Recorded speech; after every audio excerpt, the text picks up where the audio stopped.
What's up, everybody? Welcome to another episode of A Link to the Past. In the last part, I got the first pendant of the game. There are two more to go. I'm going to be collecting the second pendant in this video, but before I do, I'm going to be collecting some extra goodies along the way.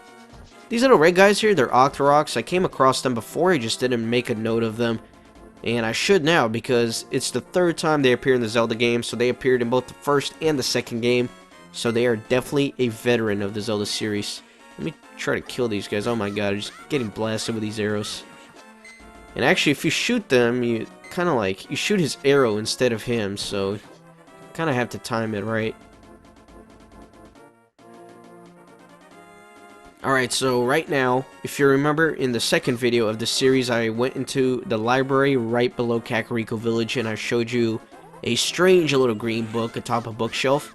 I'm going there right now to grab that book with the Pegasus boots that Successor gave me as soon as I completed the first dungeon. So I'm just kind of following this path, and it's going to take me south of Kakariko Village to where I need to be. Might kill some of these guys along the way, I don't know. If they piss me off enough, I'll kill them. But I'm already here. So let me come up and around. Alrighty. And basically what I do is I just ram myself into this bookshelf and cause the book to fall. And this is the Book of Medora. And I can use it to read the ancient language of Hylia. So that's definitely going to come in handy. It's actually going to allow me to enter the next palace in the game, the Desert Palace. Definitely going to be headed there. But along the way, there are a few more things that I can grab. If you remember, at the end of the last video, Successor told us that there is a very powerful item in a cave east of Lake Hylia. So I'm definitely going to be grabbing that item, as well as a couple of heart pieces, before I venture into the Desert Palace. Let me kill this archer. Stupid archer. So let me actually head over to Lake Hylia. It's going to be a hard piece there for me, and then I can make my way east, grab that powerful item, and then I'll head over to the desert. So this is Lake Hylia right here. Several appearances in the Zelda games, but this is the A Link to the Past version of the environment.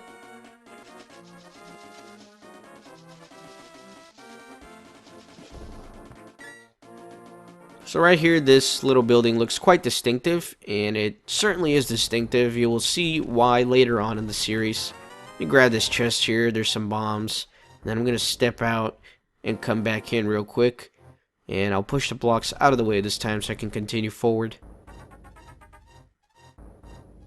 And then this lever right here is going to unleash the river. Nice. And with it, a nice little secret that's waiting for me outside. The fifth heart piece of the game and a bunch of sad little fish flopping around. So let's save the fish. Let's do our duty for the environment. Let's take him back to the deep waters. So if you actually throw these guys in the deep blue sea, nice, he'll be very happy and give you some rupees. And I can't reach that because that's in the deep water, so let me use my boomerang. Nice, 20 rupees. And if you actually take the fish to the merchant where I bought the first bottle, he'll actually give you some goodies in return for the fish. But I felt like recycling today, so I threw that little fish back into the ocean. Stupid sandy crab. Those little sandy crabs are annoying. Alright, so right here is going to be some sweet little things for us. It's going to fill up our wallet. These items these enemies are called the mini Moldorms, because they're like Moldorm except mini. One sword slash kills them, or you can use your bow and arrow like I'm going to do right here, and it's going to blast him in one hit. And there's a thief here with a bunch of chests. Take some rupees, but don't tell anyone I gave them to you. Keep it between us, okay? Nice. So he gives us 300 freaking rupees, basically fills up our wallet. Then there's some bombs here, and a couple of chests with 20 rupees each. I actually filled up my wallet, 999. But I don't like leaving chests unopened, so I'm going to open them all before I get out of here. So that guy giving us rupee and telling us to keep a secret is kind of like a reference to the Moblins in the first Zelda game, The Legend of Zelda, where they give you some rupees and say it's a secret to everybody.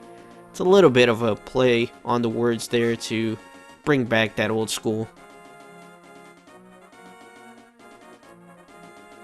And this guy right here is called an octo balloon, because he's a balloon and he blows himself up into 8 parts. Makes sense, makes sense. Goofy little character. Sandy crabs. Gotta hate sandy crabs. Slash him away. This is the cave that Sahasrara was referring to with a powerful item. You should recognize by the music that we are going to be coming up on a fairy fountain here, so let me blast this door away. Bam. And then there's some fairies here. You can grab them if you want. Let me eat them whole. And then right here, you will see a chest. Huh. So let's find a way to get in there. If you actually ram yourself into that fairy statue with the Pegasus boots, you will get a golden bee. But I don't feel like doing that, so I'm just not going to. The golden bee, if you release it, it just attacks some of the enemies on the screen for you. It's kind of worthless for the most part. So right here next to that cave allows us to get the most powerful item yet. You found the ice rod. It chill magic blasts the air. Nice, but you have to use some of your magic meter in order to be able to use that. This item is going to make the boss of the second dungeon so easy, and you will see that towards the end of this video. Of course, kill these guys. Come here. I decided to let him live at the last minute. Because I'm a gentle soul. I know when to spare a life. So I can actually make my way to the desert right now, so I'm going to do that.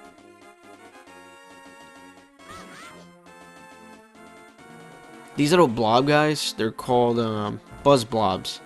They look like choo-choos from the Wind Waker and all that, but at this point in the series, they're called just buzz blobs.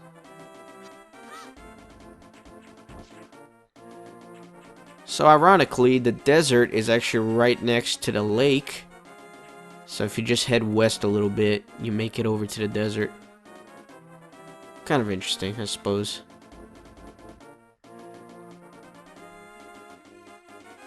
Nice.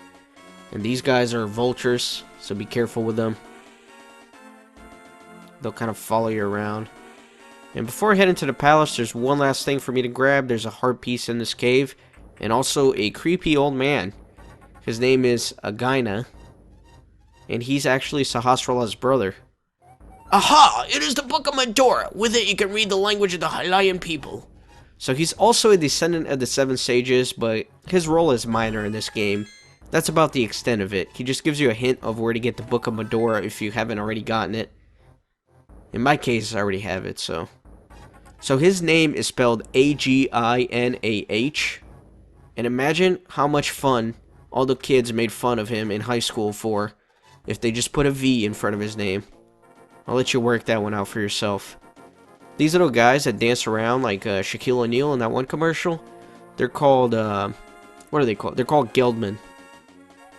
And here you can see that I can't read anything. So let me whip out my Book of Medora. And I still can't read anything, so I gotta press A. To open the way forward, make your wish here, and it will be granted. I wish this video will get lots of views and people will subscribe to my channel. Nice. My wish is coming true. All the stones are moving out of the way. Perfect. And now I can enter the second dungeon of the game. This is the Desert Palace. And as always, I'm going to be going into every room here, even the optional ones, just to show everything there's to show in this game. Because that's the way I roll. Those little guys are levers. They're pretty much every Zelda game. They always spawn in little desert regions. Silly little levers.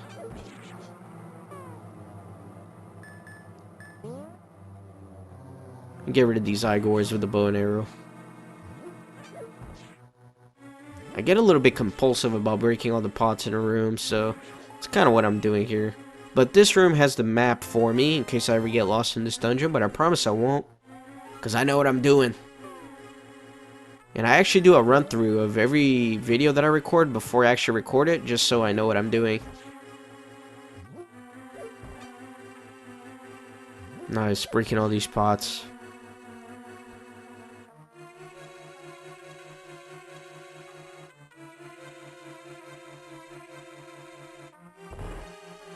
Here's a Beamo statue, obviously shooting beams at you. And the first key. Link, it is I, Sahasrahla. Be sure to find the treasures hidden in each dungeon. Alright, thank you very much, Sahasrahla, for your help. Let me come over here to the east side of the dungeon now that I have that small key. And I can venture further in and grab some secret goodies. Got some more popos over here, so let me kill them. So that this door will open. And then here I have the compass already, which will show me where the boss is. Nice, let me dash through this. Nice. And this is already the big key. So I can open doors that the regular small keys cannot open with that. Sweet, so let me head back all the way to the western part of the dungeon.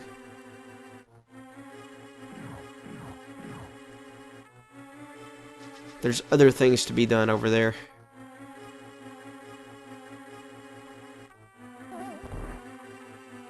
Nice Beemo statue here. One of these pots right here has a button under it.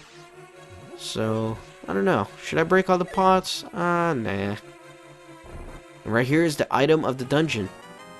This is the power glove, and you can feel the strength in your hands. You can pick up and carry stones now. Nice. I'm gonna light these torches just because I feel like it. Nice. Give some good lighting to that place. And actually, I missed a room all the way in the east part of the dungeon here. It doesn't really have anything in it. It's inconsequential. You don't have to come in here, but as I promised, I'm showing every room. So here we go. Got a bunch of levers here, the purple levers. And then this dude in the middle is actually called the Debirondo. This is the red variety of it. Red Debirondo. Nice. There you go. Showing you guys every room, even if it doesn't need to be shown. And then let me show you something else, I guess. Let me show you this room right here. Haven't shown that yet. And there's nothing here, and if you go outside, you're just like out here, and you can drop out of the dungeon that way, but I'm obviously not going to do that. So let me head back to the western part of the dungeon where I'm actually supposed to be if I want to continue forward. Ton of levers here. I hate levers, but it's not a desert dungeon without levers. It is fun to break pots on them, though. I'll give them that much.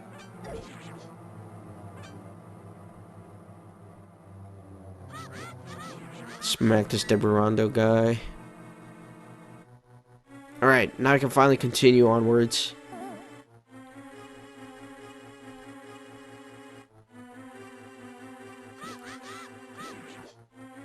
So I'm actually trying to make my way out of this dungeon, and you will see why. Push this block and show you this room up here. Also an optional room, just a fairy fountain with some fairies in there. And now I can exit the dungeon, trying to make sure I don't get hit by that Beemo statue. And right here is actually going to be the 6th heart piece of the game.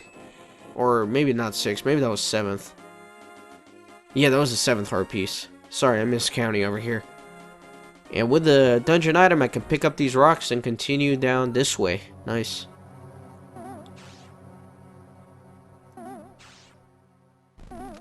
Oh my god, this Beemo's just honing in on me like a sniper. I got these haunted floor tiles, but I'm just going to ignore them and continue onwards. Going to make my way up to the 2nd floor.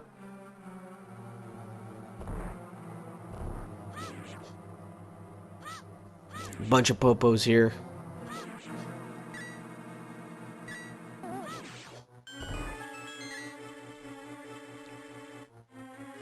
I'm actually pretty close to the boss here. I'd say I'll be there in like a minute.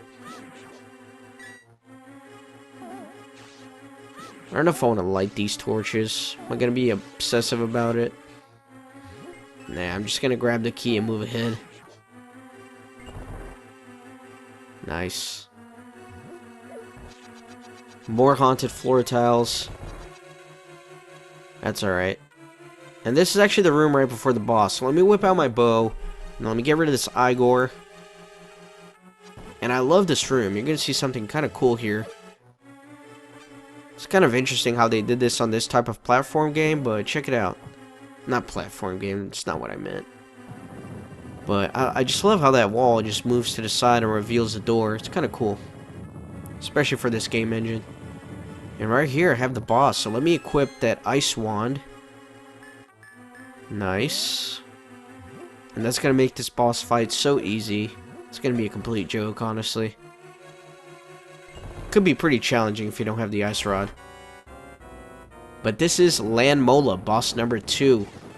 And there's 3 giant freaking worms of doom, and I'm just going to keep blasting them with my ice wand. Nice. And you have to kind of time it right before they come out of the ground, and then you can smack them. Like right now. Nice. Now there's 2 left.